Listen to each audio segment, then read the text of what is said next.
দেখতে দাও, জলে ডুবে যাবে এক্ষুনি। জলটাকে দেখাও কিভাবে জল যাচ্ছে, এক্ষুনি শুধু তোমরাও ডুবে যাবে, এক্ষুনি সরে যেতে হবে। এইটা কালকে রাত্রে এই জলটা আবার ছেড়েছে নতুন করে ছেড়েছে এই জলটা। আর ডিবিসির জল ধারণ ক্ষমতা এখন মাত্র 36% এসছে। কেন কেন্দ্রীয় সরকার ডিবিসি ড্রেজিং করবে না, ডিসিলটেশন করবে না? ডিবিসির জলে কেন বাংলা ডুববে আমি জানতে চাই, আমরা কৈফিয়ত চাই। ফরাক্কায় ড্রেজিং করে না, বাংলা ডোবে, বিহার ডোবে।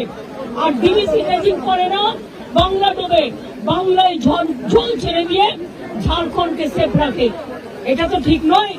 বাংলা একটা নৌকার মতো, আর সব জল নেপালে বৃষ্টি হলে উত্তরবঙ্গে ঢুকবে, ভুটানে বৃষ্টি হলে জলপাইগুড়িতে ঢুকবে, আলিপুরদুয়ারে ঢুকবে,